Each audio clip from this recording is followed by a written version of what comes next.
Señoras y señores, muy buenas noches y bienvenidos a una nueva edición de Galicia Opina. Les presento a los diputados y diputadas que me acompañan esta noche. En representación del Partido Popular de Galicia está con nosotros la diputada autonómica Marta Rodríguez Bispo. Muy buenas noches, bienvenida a Popular Televisión. Muchísimas gracias, encantada de estar aquí.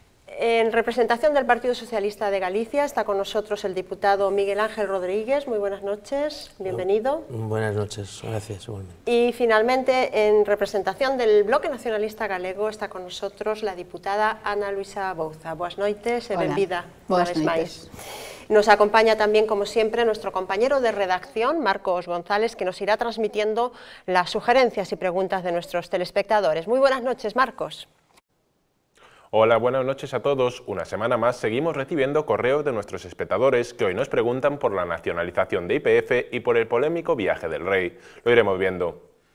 Pues estaremos contigo en unos momentos, Marcos. Finalmente, el Consejo de Política Interterritorial de Salud adoptó ayer una batería de medidas destinada a cumplir con el plan de ahorro de 7.000 millones de euros diseñado por el Gobierno. La propuesta presentada por Galicia de un copago en los medicamentos según los niveles de renta ha sido aprobada por la mayoría de las comunidades autónomas. El Consejo, donde están representadas todas las comunidades, ha confirmado ayer por la tarde que no habrá copago por las prestaciones sanitarias y que la salud en España seguirá siendo gratuita. Mañana el acuerdo de los consejeros de Sanidad será aprobado por el Consejo de Ministros y las nuevas medidas se pondrán en marcha dentro de un par de meses.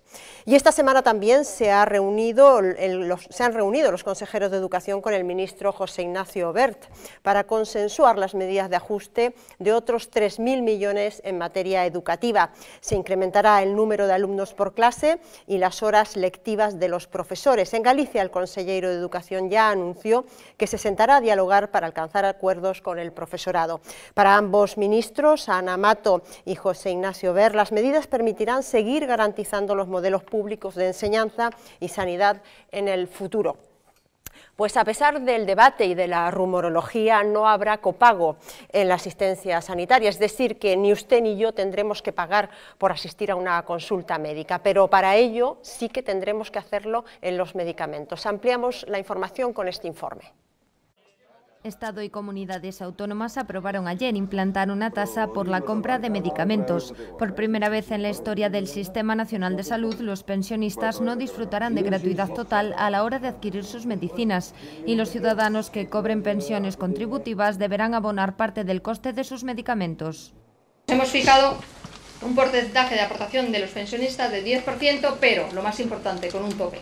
Es decir, las pensiones bajas, las que están por debajo de 18.000 euros, que es el tope para declarar a la renta, pagarán 8 euros máximo al mes.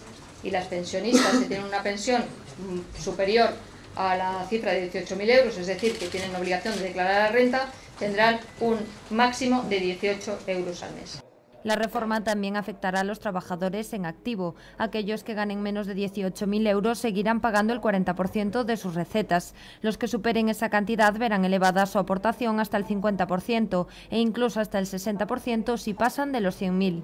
Por su parte, parados sin prestación y receptores de pensiones no contributivas no pagarán nada. Los medicamentos tienen un valor y pretendemos hacer efecto disuasorio para que no se sigan tirando los medicamentos. En el punto Sigre este año, le voy a decir la cifra, se han retirado 3.700 toneladas de medicamentos, lo que equivale aproximadamente a 1.200 aproximadamente millones de euros. La lucha contra el turismo sanitario también será una prioridad.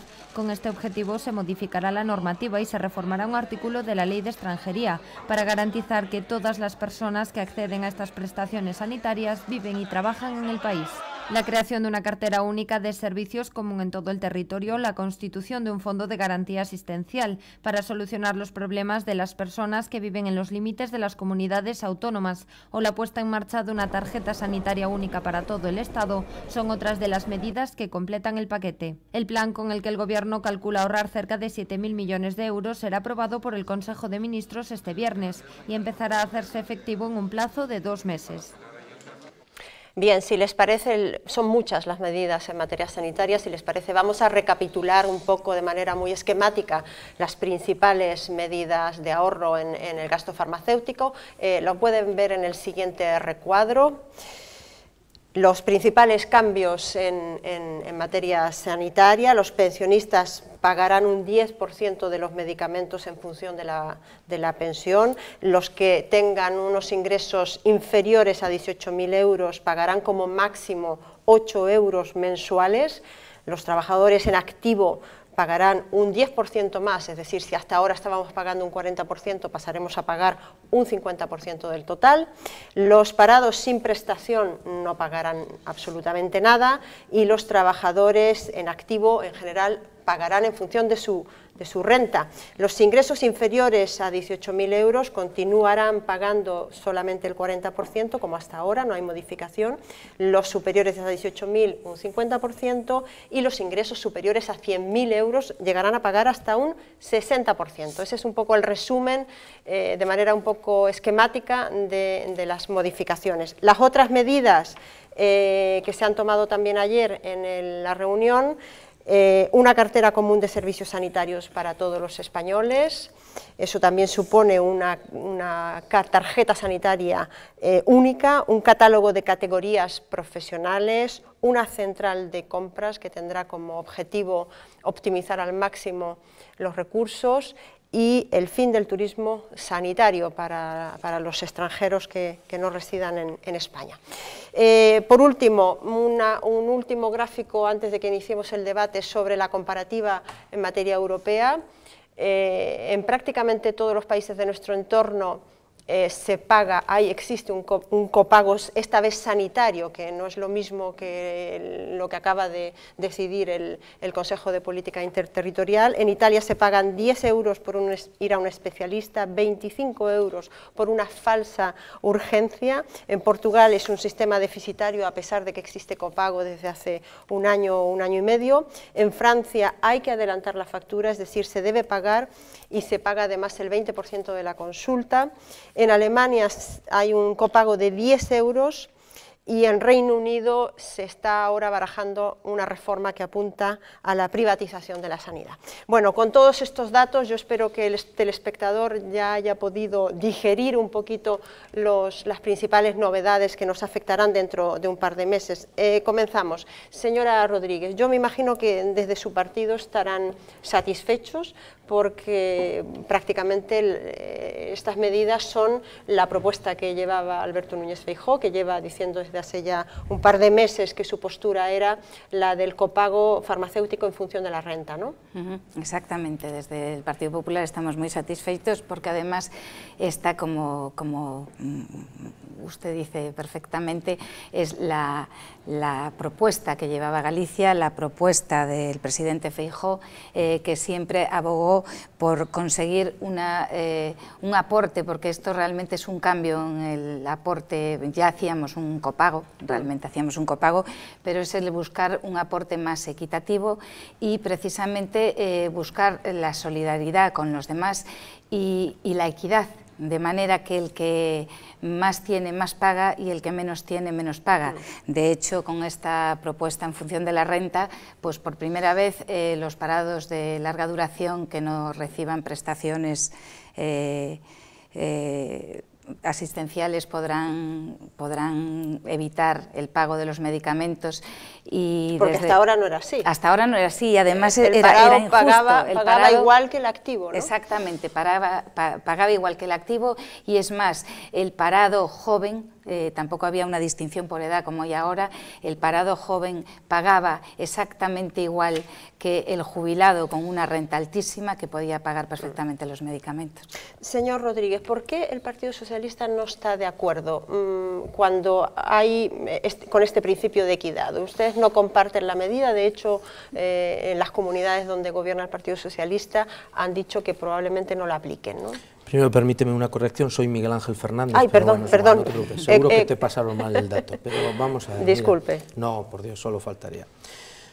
Primero, discrepar con lo que has comentado ya en 2 ocasiones. Para nosotros esto, yo creo que nos habíamos dado un consenso, toda la sociedad española y por lo tanto la gallega desde hace más de 30 años, y asumíamos que el sistema sanitario era universal, gratuito, y que además esta forma de copago que manteníamos farmacéutico, pues era inalterable y debía ser inalterable. Esta era una cuestión. Cuando tú ahora dices, y se comenta, pues que, y la propia ministra habla de que no se produce ningún copago sanitario, pues nosotros tenemos que discrepar. El tratamiento farmacológico forma parte del tratamiento sanitario y de la prestación sanitaria que le estamos dando al enfermo. Por lo tanto, para nosotros, primero, sí, es una alteración de las normas que veníamos rigiendo desde hace 30 años, una alteración que se produce sin ningún tipo de diálogo, sin ningún tipo de consenso. Es una imposición del gobierno central a unas comunidades autónomas que además tienen competencias plenas en la gestión. Pero bueno, independientemente de eso, desde el Partido Socialista siempre hemos defendido, y nos ha llamado mucho la atención, y así lo venimos diciendo, que el Partido Popular, desde la llegada de algunos gobiernos autónomos y sobre todo desde la llegada del señor Rajoy a la Moncloa, se esté hablando continuamente de la insostenibilidad del sistema. Este sistema sanitario se ha sostenido durante 30 años en momentos de crisis muy importante, y de alguna manera incluso algunas comunidades autónomas hace 3 o 4 años no tenían ni siquiera deuda, por ejemplo la gallega. Nuestra comunidad autónoma. Por lo tanto, decir que por una situación de crisis de 3 o 4 años es un sistema insostenible y hay que modificar las bases que nos hemos dado todos los ciudadanos españoles, también los gallegos, pues a nosotros nos preocupa mucho. Y en cuanto a lo que comentabas, hombre, a mí me preocupa que el señor Feijóo sea el galante y defensor de este sistema, cuando hace poco tiempo decía que nunca iba a tocar a las pensiones y tal. A los ciudadanos gallegos con pensiones contributivas le vamos a disminuir su renta entre un 1 y un 2%. El cálculo es muy fácil. Pensión media de un gallego, 680 euros. 680 euros, 8 euros al mes es el 1,5%. 8 euros al mes es el máximo. Máximo, no, sí, sí. Evidentemente no todo, yo creo que ese cualquier cálculo... Pensionista de más de 65 ¿La gente de 608 euros al mes va a pagar 8 euros al mes? Sí, la gente que tome 608 euros, que tenga una pensión de 680, y las hay más pequeñas, las hay más... ¿Cómo que no? Sí, 680 euros, el 10% es 6,8 euros en ese mes. Por lo tanto, ve decrecida su pensión entre un 1 y un 2%. Eso la pensión media, porque en Galicia están las de medio rural, las que todos conocemos de medio rural, que están en una media entre 300 y 400. Y esas personas también van a pagar 8 euros como máximo, es verdad, como máximo, pero es que los que somos de la profesión sabemos que la mayoría de la población mayor de 65 años de nuestra comunidad autónoma toma por lo menos 8 medicaciones, o con una media entre 4 y 8 medicaciones. Por lo tanto, van a tener que pagar esto. Es una reducción muy importante, es un ataque a los pensionistas, y como decíamos, es que decíais ahora en vuestras intervenciones que es un cambio sustancial porque va en función de la renta. No, si se está afectando al que tiene la renta más pequeña, al pensionista. Si a mí me parece bien que digan que el que más de 100.000 euros y menos tengamos que hacer una aportación, pero nuestra financiación es por impuestos. Sí, ya remato. Gracias, señora Bouza, por favor. Sí, bueno, pois eu creo que son medidas que establecen un copago sanitario, un copago novo, un imposto a enfermidade. Van a pagar máis os que máis enfermos están, non os que máis teñen, porque se paga non por renta, sino por gasto de fármacos. Ademais, establecese un discurso terrible, que decir que o copago se establece como medida disuasoria. Eu creo que hai que decir que os medicamentos que financia o Estado, os financia porque os prescribe un médico. Disuadir por motivos económicos de consumir un medicamento que está prescrito por un médico pon en risco a saúde pública. Disuadir aos enfermos crónicos, que é a quen vai dirixida esta medida, disuadir aos enfermos crónicos, que son os que máis necesitan apoio da sanidade pública, que son os que máis necesitan que a sanidade atenda as súas demandas, xubilados que moitas veces son o único sostén dos seus fillos que están no paro e que con unha pensión media, a veces miserable, están sacando adiante non a súa familia, sino a familia dos seus fillos. Establecer un copagamento, un novo copagamento, co que pretenden recaudar 3.000 millóns de euros máis dos xubilados enfermos crónicos, que son os que van a pagar máis, porque que nos suba un 5% máis o paracetamol as persoas que estamos en activo non supón ninguna recaudación. Efecto recaudatorio das pensións e efecto disuasorio dos enfermos crónicos paréceme un cambio de paradigma da sanidade pública. Paréceme, ademais, que o señor Núñez Feijóo, que tanto defendeu as súas competencias cando se trataba de enfrentarse ao señor Zapatero por o catálogo, que agora, que se trata de defender aos xubilados e as xubiladas galegas, cale e escape a México para non ter que dar resposta a unha demanda da cidadanía que explique, nos aprobamos uns orzamentos que xa supoñían un recorte. Cando se aprobaron só cos votos do PP, eles garantizaron que non habería máis recortes en sanidade, que non habería copagos. E agora van a tragar sumisamente este imposto á enfermidade, este copago dirixido aos xubilados e aos enfermos crónicos. Parécenos unha desvergonza do Partido Popular. Bien, señora Bouza, señor Fernández, señora Rodríguez, les invito a que en este programa hemos salido un poco a la calle, no es una encuesta evidentemente científica, pero hemos salido a la calle a preguntar precisamente a los ciudadanos cuál era su opinión sobre la medida de que los pensionistas por primera vez paguen parte de las medicinas en España. Estos son los resultados.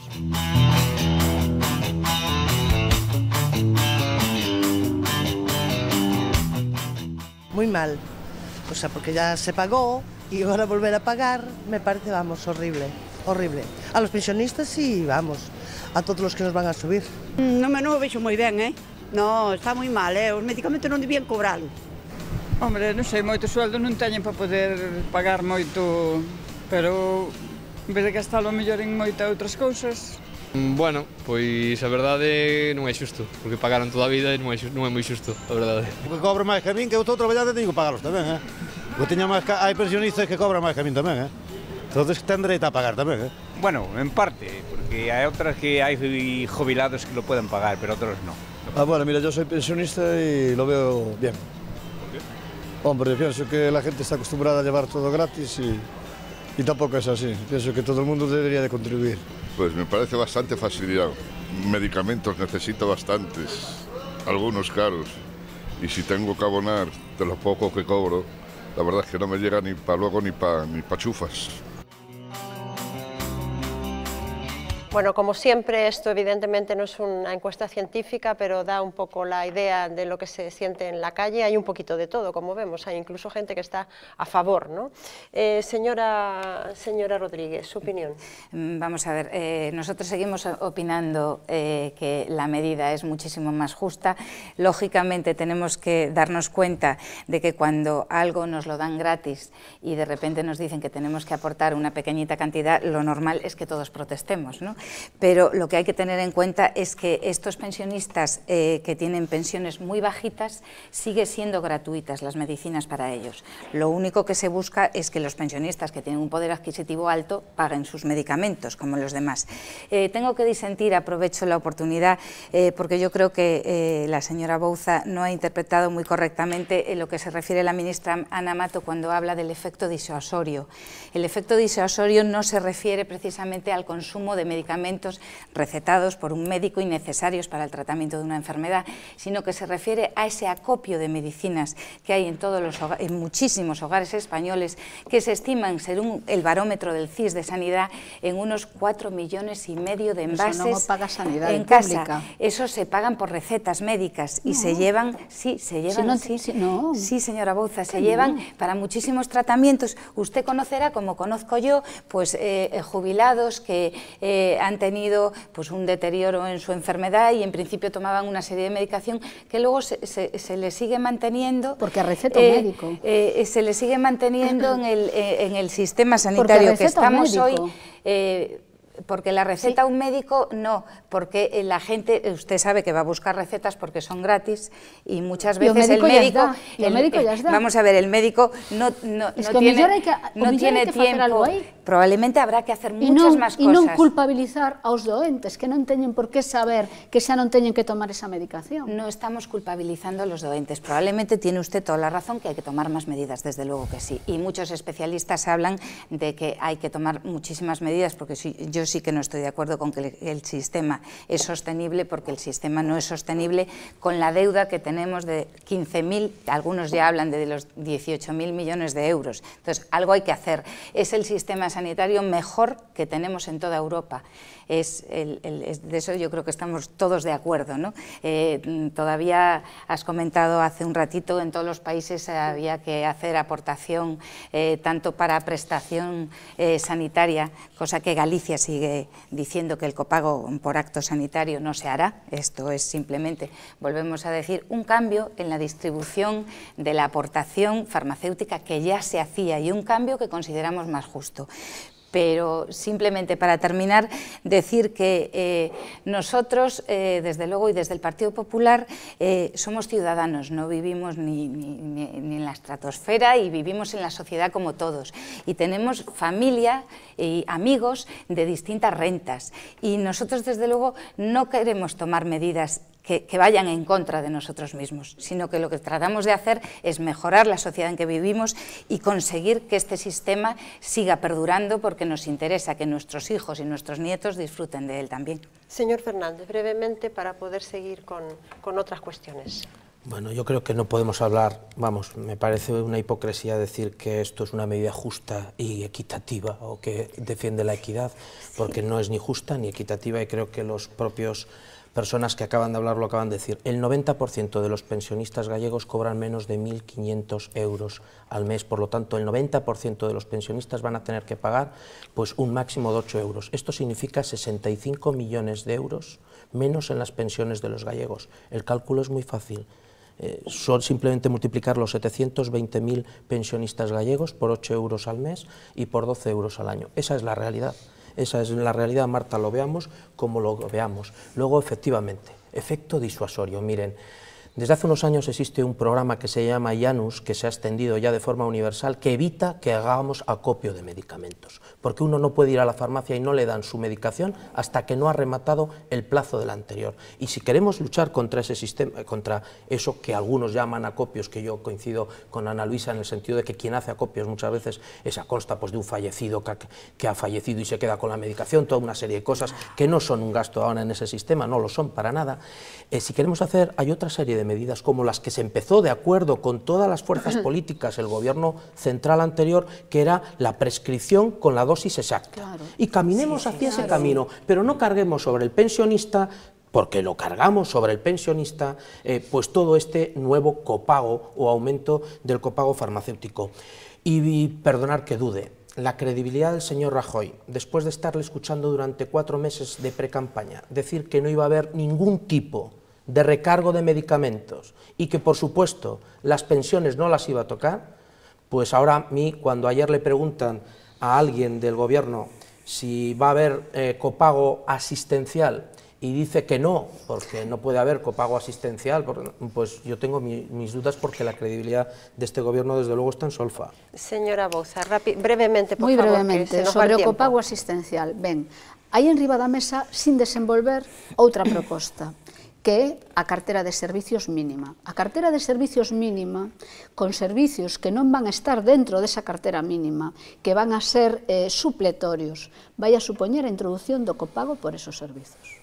Porque non ten ningún sentido considerar que esos servizos non son básicos, se non é para introducir algún tipo de copago ou directamente a exclusión desos servizos pola sanidade pública. E, por tanto, este copago farmacéutico que carga, que é un imposto sobre a enfermidade, as viúdas, as pensións de viudedade están afectadas por este copago. De que estamos a falar? Eu non vou a valorar as intencións do PP, eu valoro os feitos. Non dubido que queran facelo ben, pero non o están facendo ben.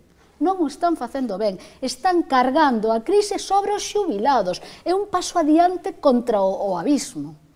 Sobre os xubilados. Entón, e nos entendemos que o peor de todo é que se rompe un equilibrio que había no sistema público de saúde e que se abre a porta a novas privatizacións e novos copagos que están enriba da mesa, como estaba o copago farmacéutico, por moito que o señor Rajoy o negara no pasado.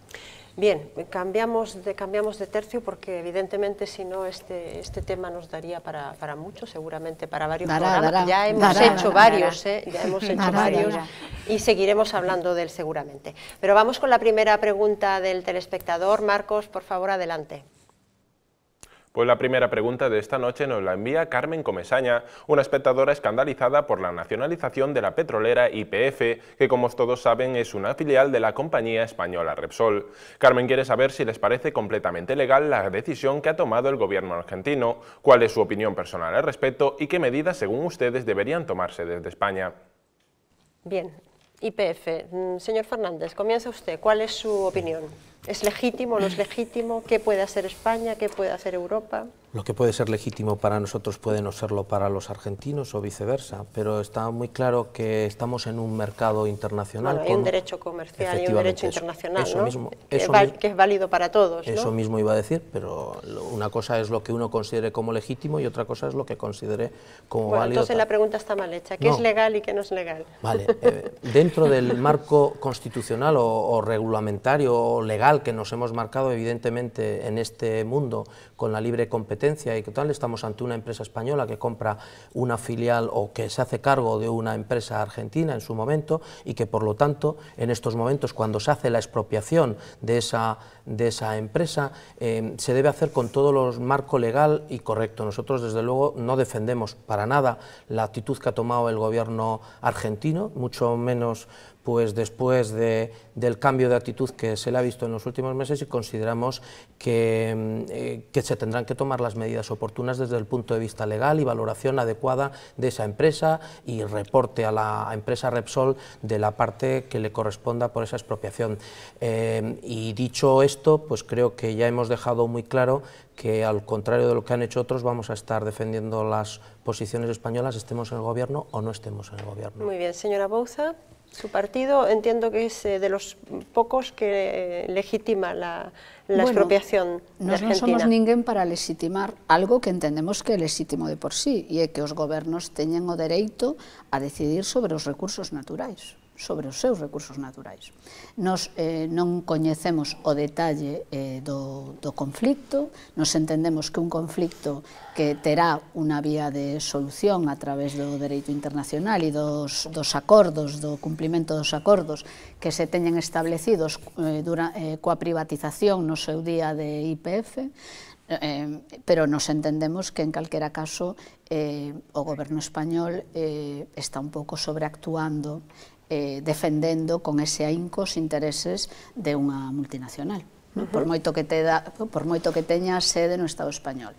Creo que o que debe de reclamar o goberno español en todo caso é que ante calquera circunstancia este garantido o suministro de petróleo necesario para manter a actividade industrial e todo tipo de actividade no Estado español e que fora de aí eu creo que é unha cuestión de dereito internacional. A min gustaríame que o goberno español fora tan rápido e tan proactivo defendendo pois outros intereses como por exemplo o dos enfermos. Señora Rodríguez. Nosotros pensamos, y además de pensar siempre que gobernamos, lo ponemos en práctica, la defensa absoluta de las empresas españolas, estemos gobernando o no, y no vamos a entrar en temas legales de derecho internacional porque eso habrá personas más expertas en el gobierno que tengan que entrar en estos temas, pero lo que sí quizás desde una visión de un país que de repente pues una inversión de una empresa asume el deshacerse pues de esa empresa que ha invertido metido ahí es un riesgo para su futuro, porque muchas de las empresas que a lo mejor quisieran luego invertir en Argentina, pues a lo mejor se lo van a pensar un poquito, y no cabe duda que ningún país y ninguno de nosotros somos autosuficientes y vivimos rodeados de más gente, vivimos rodeados de otros países, necesitamos relacionarnos con ellos y no somos autosuficientes. Entonces ellos verán si es rentable a largo plazo lo que han hecho. Bien, en educación también habrá novedades, aunque no del mismo calado y de la misma envergadura que las de sanidad. Las aulas deberán contar con más alumnos y los profesores tendrán más horas de clases. Ampliamos los detalles en el siguiente informe. Con el ajuste de la sanidad, el Gobierno pretende ahorrar 7.000 millones de euros, pero para alcanzar el ajuste de 10.000 millones anunciado por el presidente, aún le faltan otros 3.000 millones que el Gobierno piensa recortar del presupuesto de educación. Y esta semana el ministro José Ignacio Wert le ha explicado a las comunidades autónomas cómo piensa hacerlo. Para empezar, se aumenta en un 20% el número de alumnos admitidos por aula. En las clases de primaria pasamos de un máximo de 27 a 30 alumnos. En las de secundaria el tope sube desde los 33 hasta los 36 alumnos. También se incrementa el número de horas lectivas del profesorado. Hasta ahora un profesor de primaria podía impartir un máximo de 25 horas de clases semanales, pero tras la reforma estas 25 horas se convierten en el mínimo que un docente de este tramo educativo está autorizado a impartir. En lo que respecta a la secundaria, más de lo mismo, pasamos de un máximo de 21 horas semanales a un mínimo de 20 horas lectivas. Además, los profesores verán congelados o reducidos sus complementos salariales y se dejarán de cubrir las bajas de menos de 10 días. Ya para acabar, se aplaza la puesta en marcha de los nuevos módulos de formación profesional de 2.000 horas hasta 2014 y se le concede a los centros educativos la posibilidad de ofertar solo una de las modalidades del bachiller, ciencias o letras. Entendemos que son medidas realistas, que son medidas conmensuradas a la situación en la que nos encontramos y, una vez más, que son medidas que no suponen un perjuicio sustancial, que no suponen un perjuicio directo, ni siquiera indirecto, a la calidad de la enseñanza. En todo caso, no estamos ante imposiciones, falta ver cómo se aplican las medidas en cada comunidad autónoma. De momento, el consejero gallego de Educación, Jesús Vázquez, ha agradecido las decisiones puestas encima de la mesa por el ministro y ha asegurado que es el momento de actuar con valentía. Para hablar de una posible reducción de profesores, afirma que aún es pronto, dependerá, según el consejero, de las circunstancias concretas. Bien, pues es la crónica de esa reunión que se mantuvo a principio de semana con el ministro de Educación, José Ignacio Wert, de todos los consejeros de educación de las comunidades autónomas. Recapitulamos, como antes, las principales medidas en el siguiente gráfico. Un 20% más de alumnos por aula, hasta un 20% más horas lectivas por profesor, con un mínimo de 25 horas en primaria y 20 en secundaria. El retraso de los módulos en FP, menos ramas de bachillerato por centro, es decir, esta es una medida de carácter estructural, hay otras que son medidas coyunturales. La medida de menos ramas en bachillerato, es decir, de reducir las opciones a ciencias y letras solamente y eliminar pues las de ahora como son artes, etcétera, ¿no? Y fuera los complementos retributivos, también es una medida coyuntural por un tiempo, y las bajas cubiertas por el propio centro, no se cubrirán las bajas de menos de 10 días, es también una medida de carácter estructural. Bien, como decía nuestro compañero, estas medidas están sometidas, evidentemente son competencias autonómicas, por lo tanto aún está por ver cómo se llevarán, cómo se van a implementar. Una de las polémicas es precisamente, quizás la más polémica, es la del número de alumnos por aula, ¿no? Bueno, hay datos de estudios europeos que indican que no necesariamente hay una relación directa entre el número de alumnos que están en un aula y los resultados escolares, ¿no? Señora Rodríguez, ¿usted cree que esto puede afectar a la calidad? Es decir, que tener aulas con más alumnos significa necesariamente un empeoramiento de la calidad educativa. Yo creo que no significa un empeoramiento de la calidad educativa. Yo creo que todos nosotros venimos de una época donde el número de alumnos por aula era incluso de 40 y algo. Yo he tenido clases de 45 alumnos y no quiere decir que no hayamos tenido una educación de calidad. No obstante, no cabe duda duda que si podemos tener menos alumnos por clase, muchísimo mejor. Tenemos que tener en cuenta en estos momentos la delicada situación económica por la que estamos atravesando, las medidas que tenemos que tomar de ajuste y de priorización de gasto, y no obstante, en el caso de Galicia, como ha dicho nuestro consellero Jesús Vázquez, ya se han tomado muchas medidas. Galicia no se va a ver tan afectada como en otros sitios. No obstante, la ratio gallega es muchísimo mejor que la ratio estatal, es de 9 alumnos por clase. Por profesor, y la ratio estatal es de 11, o sea que Galicia se va a ver menos afectada. Por otro lado, las 25 horas lectivas en primaria en Galicia ya se estaban impartiendo de esa manera, y tenemos otra serie de ventajas. Tenemos una plantilla de interinos estable. Nosotros vamos a sufrir mucho menos las medidas que el resto de Señor España. Fernández. Le pone usted cara de ponerlo en duda, de ¿no? discrepar con Marta, sí, efectivamente, porque yo creo que venimos de ver claras manifestaciones del colectivo de profesorado, de padres de alumnos de nuestra comunidad autónoma, donde se ha puesto en duda esto que acaba de decir nuestra compañera Marta Rodríguez Dispo, ¿no? ¿Está disminuyendo la calidad del sistema educativo desde la llegada del gobierno Feijóo en nuestra comunidad autónoma? Por supuesto que sí.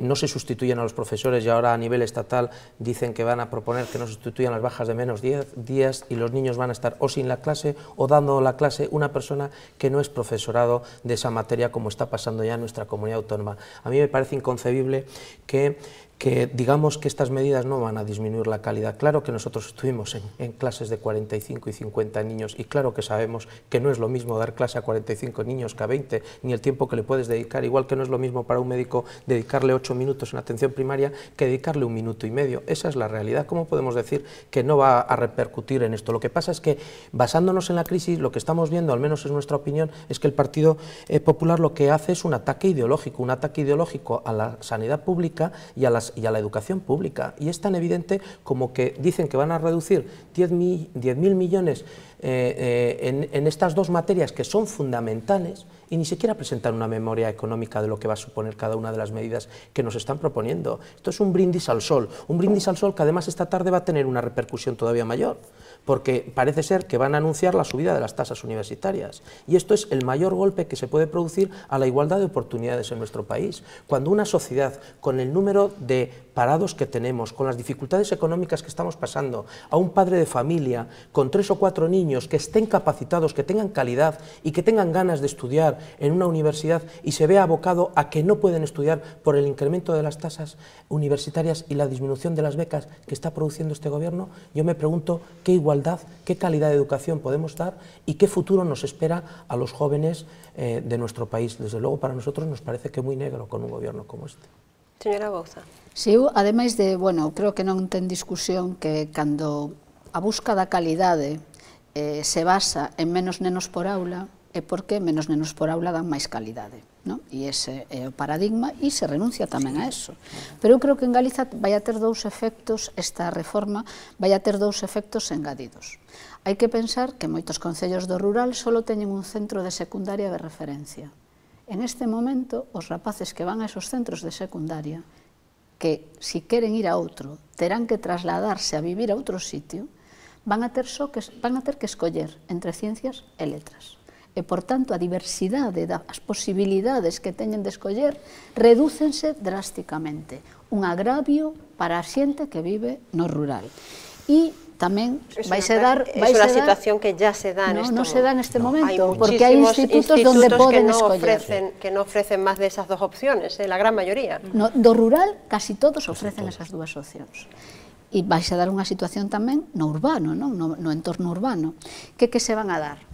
Colexios públicos de primaria e tamén de secundaria con aulas moi compactadas e aulas baleiras, porque esos nenos que van a compactar nas aulas baleiran outras aulas que no centro van a quedar baleiras.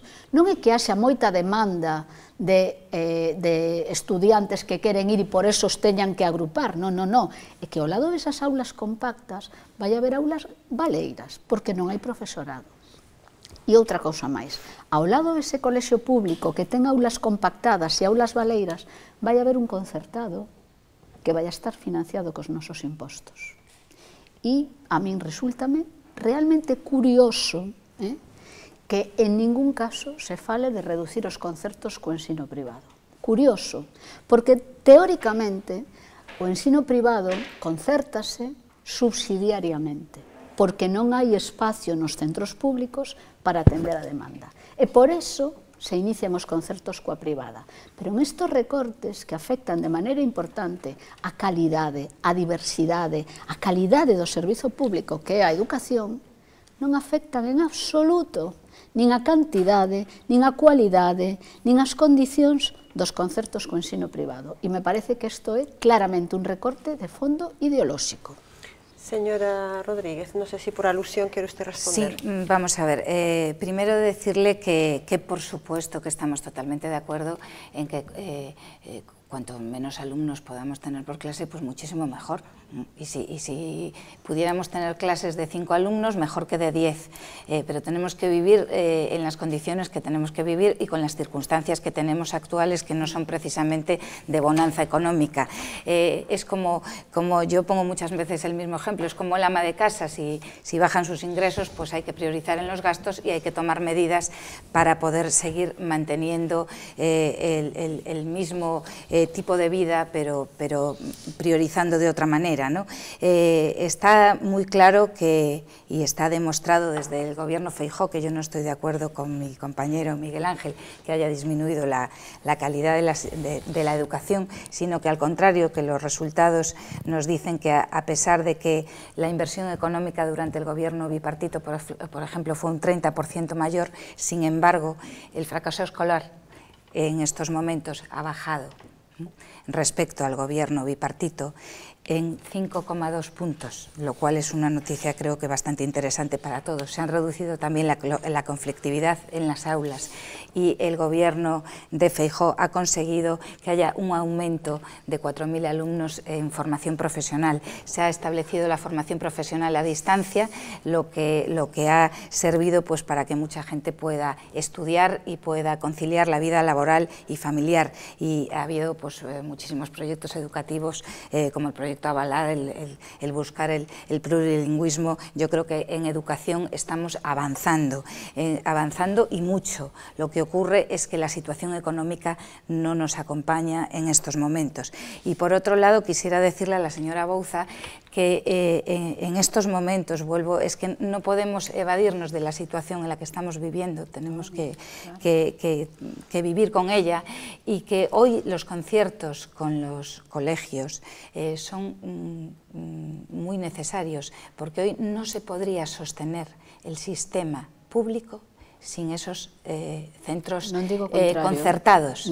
Son necesarios. Entonces yo creo que tenemos que aunar esfuerzos entre todos, buscar la mejor manera de que nuestros hijos, porque a todos nos interesan, tengan la mejor educación posible, que la educación pública sea una educación que consiga unos niveles muchos más altos de lo que tenemos hoy, pero tenemos que aunar esfuerzos entre todos. No podemos luchar si la concertada sí, la concertada no. La concertada hoy, el aporte que hacemos todos en la renta para la educación de nuestros hijos, permite que al haber concertada el aporte de alguna gente, aparte de mantener a personas en educación pública, estudiantes, es un acto también de solidaridad, mantienen esos estudiantes y al mismo tiempo se mantienen las concertadas, y de esa manera, pues por ejemplo, un ejemplo nada más muy sencillo y fácil de entender, pues el transporte público, por ejemplo, en una concertada lo pagan los padres, en un colegio público no. Entonces es un ahorro al sistema. Y el comedor. Entonces se está colaborando en mantener el sistema público de educación. Bueno, no sé, señora Bouza, ¿quiere responder usted? Me parece escandaloso que teñamos, que todos os recortes educativos se fagan contra a pública, non é poñer en cuestión a concertada, é poñer en cuestión a existencia da pública. E claramente, a concertada sempre vai ser máis cara que a pública. E ademais é máis cara para os fondos públicos, pero tamén é máis cara para as familias. Non ter unha alternativa de pública a unha concertada encarece a educación para as familias. E o que ten que garantir o goberno non son os beneficios das empresas que hai detrás das concertadas. O que ten que garantir o goberno é unha plaza pública para todas as familias. A concertada ten sentido mentras non garantizas. E o goberno, en lugar de ir cada vez avanzando cara a mellor oferta pública para que non teña que existir a concertada, renuncia ás plazas públicas, renuncia ás plazas públicas e mantén clases pechadas como os quirófanos pechados dos hospitais por non contratar personal, renuncia a gobernar, renuncia a ofertar plazas públicas e a nos eso nos parece que é insostenible. O goberno garantiza a sostenibilidade da educación pública. Non é verdade, por moitas veces que o digades, Marta, non é verdade, o que estades garantizando é a desaparición da sanidade e da educación pública como nos as conocimos, o que estades garantizando. Mirade o que está pasando en Inglaterra. Mirade o que está pasando en Inglaterra. Por non tomar medidas. Precisamente por non tomar medidas. Nosotros estamos tomando medidas para que non nos pase lo mismo que a Inglaterra. Si me permites un segundito simple, todos estamos de acuerdo con que en situación de crisis temos que tomar medidas, Marta, todos, pero que desde logo eu coincido, e xa o dixen antes, que o problema é cando, aproveitando que se teñen que tomar medidas, o que se produce é un ataque ideolóxico e fundamental aos dous piares básicos que permiten que a nosa sociedade pasara de unha sociedade de desequilibrio a unha sociedade mucho máis igualitaria. E isto só nos fai unha educación pública e de calidade para todos igual e unha sanidade pública e de calidade para todos igual. E precisamente estades facendo recortes en todo isto, cando non se poden facer en moitas outras cousas.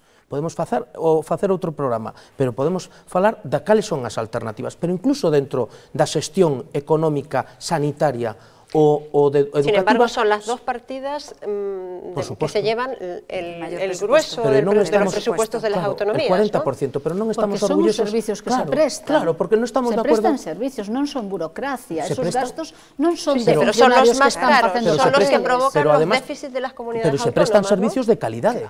E precisamente se gasta tanto porque damos calidade, e se empezamos a retirar perderemos calidade e perderemos igualdade de oportunidades, e polo tanto en ese terreno non podemos apoiar, por suposto, a este goberno e a estas medidas. Ayer creo también se hacía pública el hecho de que las comunidades autónomas que no se ajusten a los presupuestos, a ese déficit del 1,5%, serán intervenidas en un plazo de 6 meses. ¿Cómo se hace entonces para ajustar esos presupuestos al 1,5% del déficit? Pues buscar las bolsas de ineficiencia, los gastos superfluos y tal. Es que 65 millones de euros que van a retirar... E aceptar o control do déficit. Eso es outra cousa, pero 65 millones en Galicia, gasto de publicidade da Xunta de Galicia, xa está. Nada máis xa fácil que eso. Bien, pasamos, si les parece, a la siguiente pregunta de los telespectadores. Marcos, por favor. Vamos pues con la segunda pregunta de la noche, enviada por Víctor Seoane. Pero antes de darle paso, permítame, como siempre, recordarle a nuestros espectadores que pueden enviar sus propias preguntas al correo electrónico galiciaopina@populartv.net. Y dicho esto, tenemos que hablar del rey, porque Víctor, nuestro espectador, no está muy conforme con las disculpas que ha ofrecido el monarca tras su polémico viaje a Botsuana, pero también quiere conocer su opinión. ¿Creen que tras las disculpas del rey podemos dar por zanjada la polémica? Bien, para la señora Bouza, ¿qué le parecen las disculpas del rey don Juan Carlos? Irrelevantes. A min pareceme que pedir disculpas ou non pedir disculpas como se fora un neno pequeno que se porta mal, a min o que me parece que os escándalos que está a vivir a Casa Real, a familia real, poñen en cuestión a utilidade da monarquía en este momento. Creo que alén de que alguén se porte mal e logo pida excusas, non? Eu creo que considerar ao rei como se fora un neno pequeno que se portou mal e agora te disculpas e te perdonamos, non? Eu creo que non se trata deso, trátase de que hai unha figura que é a de xefe de Estado que ten que cumplir con unha bueno, pues con un papel que lle asigna a Constitución e que está financiada polos cartos de todos nós. Creo que é escandaloso que se exclúa da Lei de Transparencia a Casa Real, creo que é escandaloso o bloqueo informativo que ten habido até o de agora. Esperemos que con estos escándalos polo menos remate ao redor da figura da familia real e do rei, e nos entendemos que isto o que fai é poñer unha vez máis e cada vez con máis peso en cuestión o papel da monarquía en España, a utilidade da monarquía en España. Su partido, señor Fernández, ayer hacía declaraciones a algunos de sus dirigentes diciendo que le parecían correctas y las explicaciones o la disculpa que había hecho el rey. ¿Es su opinión también? Bueno, en parte, eu penso que na monarquía parlamentaria na que estamos, evidentemente, o xefe do Estado, como di a nosa Constitución, pois ten que ter unhas obrigas con todos os cidadáns, e lle honra, desde o meu punto de vista persoal, o feito de, polo menos, ter pedido disculpas, pero lle honraría moito máis en non ter saído de cacería nestes momentos de crise que está vivendo os seus, como el soe decir, súbditos, os cidadáns deste país, os cidadáns deste país que son os que lle manteñen evidentemente o sistema parlamentario que o mantén na monarquía española polo momento. Señora Rodríguez? Nos dende o Partido Popular non vamos a entrar na senda privada do xefe do Estado, pero sí queremos dicir que dende o respeito máis absoluto nos estamos de